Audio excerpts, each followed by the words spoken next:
Assalamualaikum Bu Ririn. Waalaikumsalam Pak Agung. Bagaimana kabarnya Bu hari ini? Alhamdulillah. Alhamdulillah. Bu Ririn, di pertemuan kali ini kita akan melaksanakan pra-observasi terkait dengan kegiatan pembelajaran Bu Ririn di kelasnya. Jadi tujuan pra-observasi ini adalah untuk agar Bu Ririn lebih siap lagi, lebih percaya lagi dengan bahan-bahan yang nanti kita bahas pada pra-observasi ini. Nah, sebelum itu saya akan mengajukan beberapa pertanyaan ke Bu Ririn. Boleh Bu Ririn? Boleh. Boleh, alhamdulillah. Jadi pertanyaan pertama Bu Ririn terkait dengan tujuan pembelajaran. Nah, tujuan pembelajaran yang seperti apa yang ingin Bu Ririn capai di kelas? Tujuan pembelajaran yang akan saya lakukan nanti adalah siswa dapat menyusun teks laporan hasil observasi. Gitu. Berarti siswa dituntut untuk belajar dan membuat laporan observasi itu ya, seperti itu ya. Untuk area pengembangan, Bu Ririn mau ngambil area pengembangan siswa itu yang seperti apa? Nanti keterampilan siswanya adalah menulis teks laporan hasil observasi. Oh begitu, berarti menulis keterampilan ya, keterampilan menulis siswa ya, dan literasinya itu ya, seperti itu. Oke, untuk model pembelajaran yang akan digunakan Bu Ririn di kelas? Model pembelajaran yang digunakan project based learning. Project based learning, berarti pembelajaran berbasis project ya. Seperti itu. Untuk strateginya Bu Ririn? Strateginya nanti menggunakan pembelajaran berdiferensiasi, fokusnya nanti di materinya, kemudian di prosesnya, proses ketika anak menyusun laporannya dan produknya nanti. Oke, berarti dari materi, proses dan produknya. Jadi nanti anak-anak materinya ini bisa lewat buku ya, benar? Iya. Bisa, terus anak-anak bisa mengambil dari berbagai sumber. Oh, berbagai sumber. Cari di internet boleh, di buku-buku paket juga boleh. Oh gitu. Terus ya, jadi juga ada materi tadi, juga project anak-anak menggunakan project ya, jadi projectnya seperti apa itu Bu Ririn nantinya? Nanti anak-anak diminta untuk menulis Pak. Menulis? Ya, menulis teks laporan hasil observasi. Nanti rencananya anak-anak mau mencari objeknya, kemudian mencari sumber-sumber yang mencari informasi, kemudian menyusun teksnya. Oh gitu, jadi anak mencari objeknya. Iya, selain itu juga siswa diminta untuk membuat infografisnya Pak. Oh begitu. Menggunakan Canva. Oh begitu. Jadi anak sudah nyari objek, terus anak membuat laporannya, nanti membuat infografisnya ya, melalui Canva tadi ya, seperti itu ya. Oke, itu sudah cukup baik Bu Ririn. Untuk penilaiannya bagaimana Bu Ririn? Penilaiannya nanti ada rubriknya, rubrik penilaian yang dinilai itu nanti dari produknya, kemudian bagaimana anak presentasinya, dan yang terakhir itu menggunakan lembar observasi ketika proses pembelajarannya. Oh gitu, sudah disiapkan rubriknya ya, ya. Jadi mulai dari proyeknya, terus presentasi anaknya, terus masalah strukturnya juga itu ya. Oke, sudah siap itu ya Bu Ririn ya. Untuk sasarannya kelas berapa? Nanti sasarannya kelas 10-3. Kelas 10-3 itu pada hari apa Bu Ririn? Pada hari Selasa. Hari Selasa ya. Oke, itu saja yang mungkin saya bisa tanyakan untuk kegiatan pra-observasi ini Bu Ririn. Ya, kalau saya bisa ambil kesimpulan bahwasanya nanti Bu Ririn mau mengembangkan terkait dengan anak-anak bisa membuat atau menyusun laporan teks observasinya. Terus anak-anak dikembangkan di keterampilan penulisannya. Terus model yang digunakan adalah model project based learning ya, jadi pembelajaran berbasis project ya. Terus strateginya ada pembelajaran berdiferensiasi ya. Terus penilaiannya ada dengan proyek, keterampilan, presentasi dan sebagainya. Itu sudah cukup bagus Bu Ririn ya, sangat bagus sekali. Ya semoga di pertemuan berikutnya atau ketika kita berada di kelas, ketika Bu Ririn di kelas, saya menjadi observernya Bu Ririn, itu bisa maksimal Bu Ririn ya, dan juga bisa pembelajaran memaksimalkan di peserta didik Bu Ririn ya. Jadi anak-anak juga dapat manfaat seperti itu Bu Ririn. Oke. Itu saja Bu Ririn, saya harapannya bisa ketemu lagi bersama Bu Ririn di pembelajaran di kelas 10-3 ya. Oke, terima kasih. Assalamualaikum warahmatullahi wabarakatuh.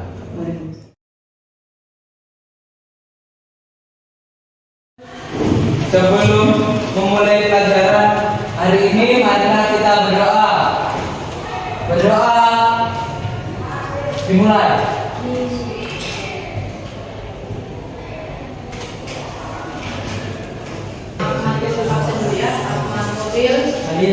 Alvia, Anggrek, Arjuna. Kevin mau tanya, masih ingat gak materi bulan? Udah. Lupa. Udah masuk. Kenapa juga? Tentang kamu belajar apa? Dari rumah? Suruh saya apa? Suruh cari kata kuncinya. Mau cari mana? Strukturnya ya. Belajar strukturnya sama ciri kebahasaan. Nah, karena sudah tahu struktur dan ciri kebahasaan, kita hari ini akan belajar menyusun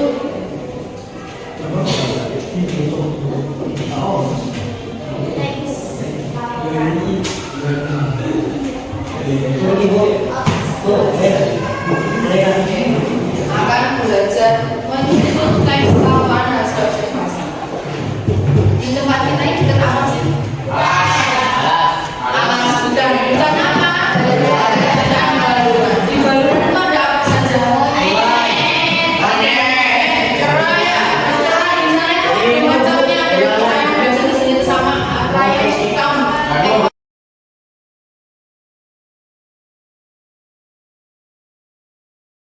Dulu kita menentukan apa dulu?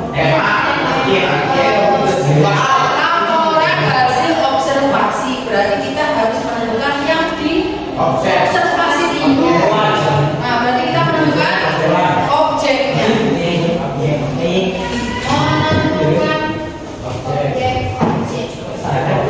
Menentukan kunang-kunang yang terancam. Pernah lihat kunang-kunang? Ada yang belum pernah melihat?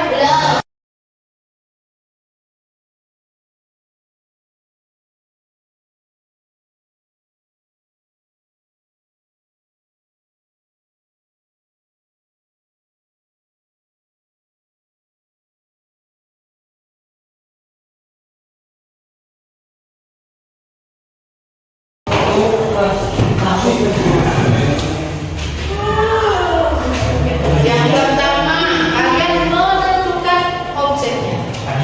Catat objek.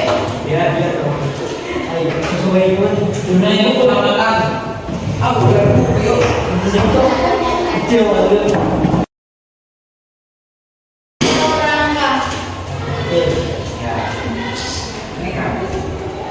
Kalau ini kan bentuk tubuh perilaku ini contoh ya. Kamu nanti bisa merubahnya selain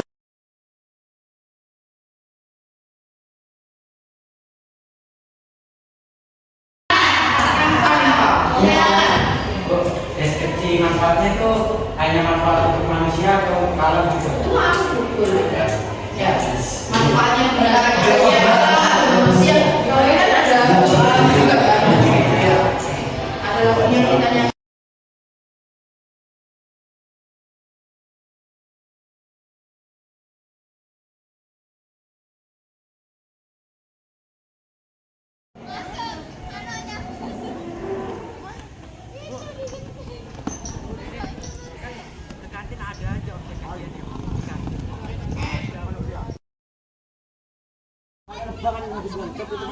Kalau tawon lupa katanya Bu.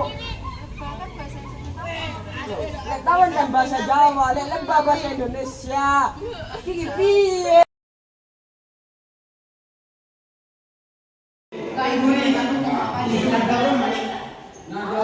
Kalau kecil. Bu, ini mungkin sedikit berapa Bu? Ciri-ciri objek. Kalau ciri-ciri objeknya masuk ke bagian seperti apa? Ketika dia korek. Berdua sama apa boleh? Tidak ada susunya tuh. Yang ngasih susu. Sama.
Membuat teks laporan hasil Observasi.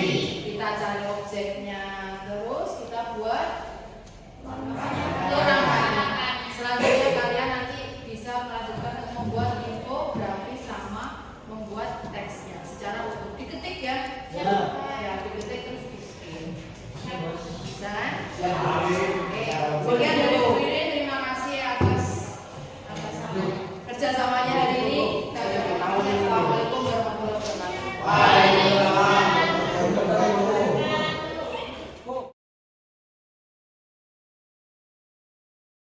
Assalamualaikum warahmatullahi wabarakatuh. Terima kasih Pak Irfan selaku Kepala Sekolah, terus Pak Laik selaku pengajar praktek, dan Bu Ririn selaku guru mapel, dalam hal ini mapel bahasa Indonesia. Pada kesempatan kali ini kami akan melakukan pasca observasi terkait dengan kegiatan pertemuan pembelajaran di kegiatan atau di kelasnya Bu Ririn. Setelah itu kami akan langsung gini Bu Ririn ya. Jadi saya akan memberi pertanyaan-pertanyaan kepada Bu Ririn terkait dengan observasi di kelasnya Bu Ririn kemarin.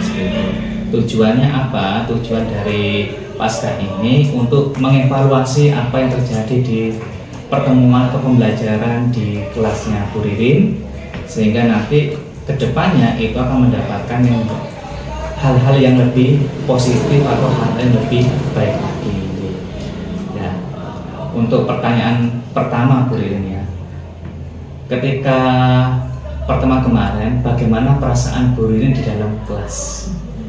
Kalau perasaan saya di dalam kelas itu sebenarnya senang karena anak-anak itu bisa paham yang saya mau gitu Pak. Jadi saya menyampaikan langkah-langkahnya seperti ini, ada beberapa langkah-langkah yang harus dilakukan anak-anak dan anak-anak bisa melakukannya itu sesuai dengan langkah yang sudah saya sampaikan. Itu yang membuat saya enak ketika ngajar di kelas. Berarti sudah sesuai dengan alur atau langkah-langkah yang diharapkan oleh Bu Ririn ya. Seperti itu. Mungkin bisa diceritakan kembali area pengembangan apa yang Ibu lakukan di dalam kelas dan langkah-langkah pembelajaran apa yang sudah dilakukan. Iya. Jadi yang area pengembangan yang saya lakukan itu keterampilan siswa dalam menulis teks laporan hasil observasi. Langkah yang saya lakukan yang pertama itu anak-anak saya minta untuk menentukan objeknya sendiri. Yang diobservasi itu seperti apa? Objeknya kemarin itu binatang. Anak-anak diminta untuk mencari binatang yang ada di sekolah. Dan itu anak-anak antusias sekali, mereka menemukan ada semut, ada sapi ada di luar sekolah tapi terlihat dari sekolah. Kemudian ada menemukan tawon das, terus ada lalat juga. Jadi banyak sekali ternyata binatang yang ada di sekolah ini. Setelah itu, setelah menemukan objeknya, anak-anak saya minta untuk mencari informasi itu dari berbagai sumber. Anak-anak bisa baca buku dari internet, karena kita kan dari sarana prasarana kan kita yang lebih memungkinkan kan dari internet. Jadi anak-anak belajar dari Google itu. Terus setelah itu anak-anak saya minta untuk menyusun kerangka teksnya, dan yang terakhir menyusun teks dan membuat infografis. Seperti itu. Berarti untuk di area pengembangan anak-anak dituntut untuk keterampilannya itu ya, keterampilan membuat laporan observasi. Setelah itu juga langkah-langkahnya juga anak-anak mencari sendiri apa yang diharapkan. Terus untuk infografisnya juga anak-anak membuat sendiri seperti apa, seperti itu ya. Dan menurut Ibu Ririn sejauh mana area pengembangan yang sudah Ibu sampaikan tadi? Nah, mungkin apakah sudah berhasil dilakukan semuanya atau bagaimana? Kalau itu kan menyusun teks itu kalau 3 JP kurang, waktunya itu kurang. Jadi anak-anak tidak semua tahap yang saya sampaikan tadi bisa berhasil, tapi sudah sampai di tengah perjalanan mereka sudah berhasil sampai menyusun kerangka teks. Kemudian kendalanya itu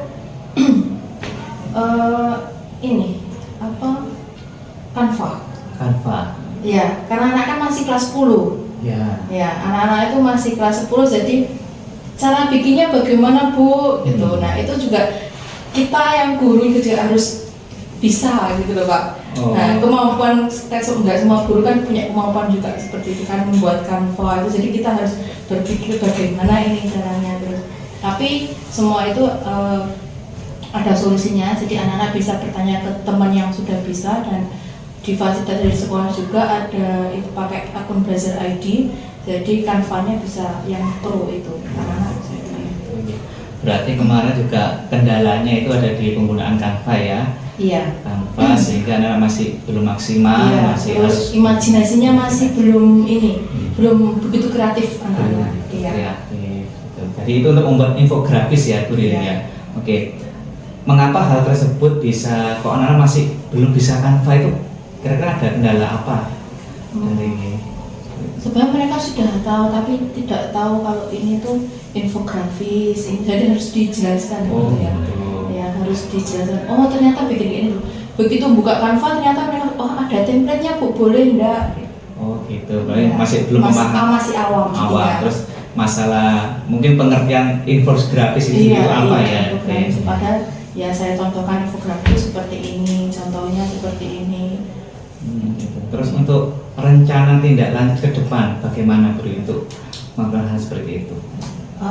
Mungkin dengan ini gaya belajar siswanya. Saya harus menyesuaikan siswa itu dia mampunya seperti apa gitu. Jadi saya harus mengikuti anak-anak. Oh Iya. gitu. Jadi nanti boleh berarti nanti anak menggunakan Canva Iya, atau menggunakan apapun ya. Iya, kan Kira-kira karena kan sementara kan masih dipaksa pakai Canva gitu kan. Ternyata kan ada beberapa anak yang tidak bisa gitu.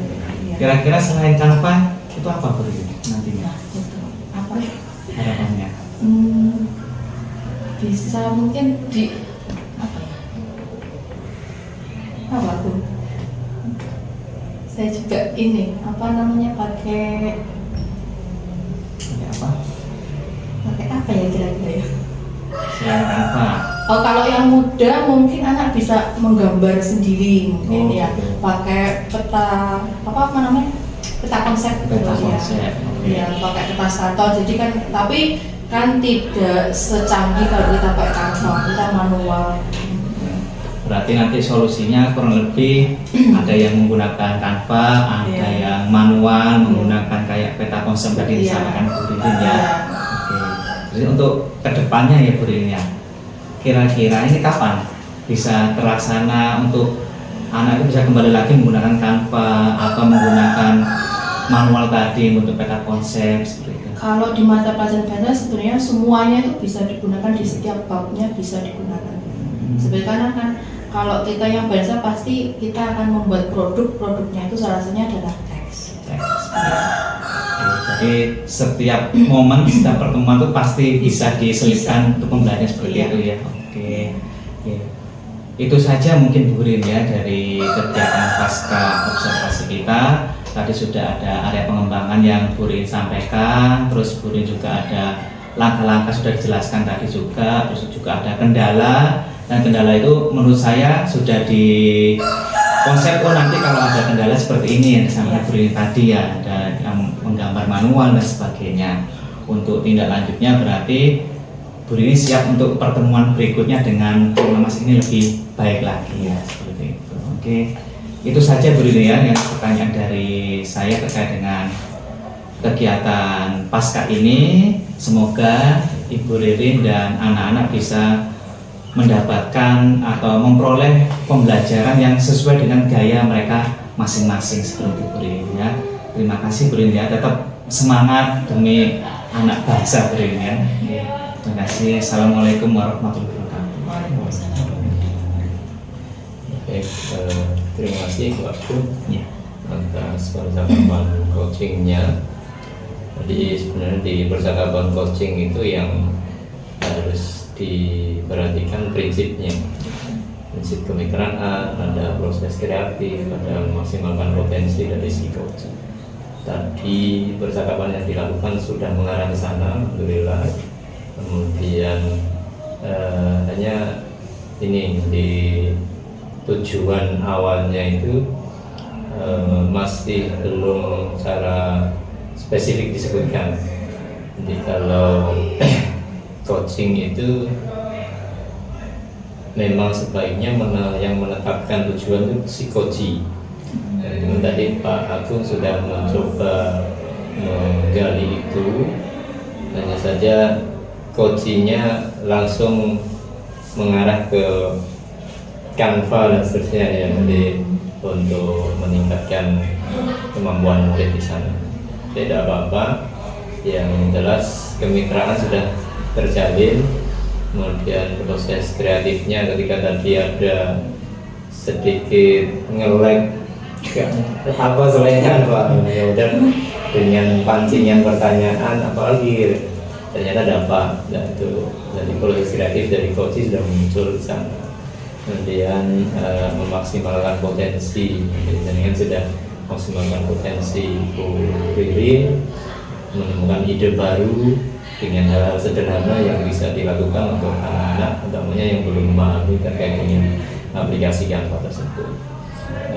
Satu yang belum terekspos, siapa yang mau dilibatkan. Ya. Jadi rencana aksi sudah, tanggung jawabnya sudah, kemudian ada yang miss di siapa yang akan dilibatkan. Itu perlu juga disampaikan agar si coach ini merasa ada dukungan selain dari dirinya, ada dukungan dari luar, entah dari kepala sekolah, dari sesama rekan guru, dari guru penggerak dan lain sebagainya. Kira bagus percakapan coachingnya sudah memenuhi 3 prinsip itu, dan alhamdulillah praobservasi sudah dilaksanakan. Observasi untuk mendiskusikan standar kompetensinya di supervisi, ruang-ruangnya yang akan disupervisikan sudah di ya. Nanti tolong itu kirimkan ke saya hasilnya, PDF-nya, biar nanti saya beri penilaian. Karena di penilaian ini ada pra, kemudian ada observasinya, itu akan terlihat di belangko yang sudah diisi. Pasca hari ini sudah kita laksanakan bersama dengan didampingi Bapak Kepala Sekolah. Terima kasih sekali lagi Bu Ririn, Pak Agung atas pergerakan coachingnya. Ingin ada hal yang ingin disampaikan Pak Kepala Sekolah, silakan. Terima kasih. Assalamualaikum warahmatullahi wabarakatuh. Waalaikumsalam warahmatullahi wabarakatuh. Pak Laik selaku pengajar praktek, Pak Agung selaku CGP, dan Wirwin selaku guru yang diobservasi. Pertama saya mengucapkan terima kasih atas pendampingan panjenengan kaitannya dengan praktek pembelajarannya CGP di SMA Banyu Putih. Tentunya ini akan berkontribusi terhadap peningkatan kemampuan Pak Agung sebagai seorang pendidik, peningkatan kemampuan Pak Agung untuk bisa berbagi dengan guru-guru yang lain, termasuk guru yang didampingi gitu. Jadi saya juga terperangah, tapi ketika melihat pembicaraan coaching, ternyata pada akhirnya kan dari coaching yang awalnya hanya persoalan indikator-indikator yang harus dipenuhi, saya melihat justru Bu Ririn memunculkan ide tentang diferensiasi pembelajaran di akhir itu yang menarik gitu di sini. Nah, ya semoga saja proses coaching seperti ini atau berbagi seperti ini bisa dilakukan di kompleks sekolah, yang tentunya akan semakin meningkatkan kualitas pembelajaran di SMA Banyu Putih. Itu saja, saya akhiri. Assalamualaikum warahmatullahi wabarakatuh. Waalaikumsalam warahmatullahi wabarakatuh. Terima kasih Pak Evan atas apresiasinya, juga atas dukungan motivasinya untuk Pak Agung. Jadi kalau kemampuan observasi ini bisa dimiliki oleh semua guru, tugas dari Pak Irfan akan semakin mudah. SMA ini akan semakin baik ke depannya, karena semuanya akan berusaha dengan sungguh-sungguh untuk menemukan ide-ide kreatif dari apa yang sudah dilaksanakan gitu. Apalagi gurunya muda-muda gitu. Ya, terima kasih sekali lagi. Gurunya masing-masing muda semua. Sudah. Monggo buat penutup. Terima kasih Pak Irfan, terima kasih Pak Laik, sama dan terima kasih Bu Ririn. Jadi kegiatan kita terakhirnya pasca observasi sudah bisa terlaksana. Mungkin masih banyak dari kami yang belum maksimal. Ini menjadi pembelajaran kami untuk kedepannya untuk memperbaiki diri. Sekian video pasca observasi kami. Jika ada saran dan kritikan bisa langsung kirim ke videonya. Terima kasih. Assalamualaikum warahmatullahi wabarakatuh. Waalaikumsalam.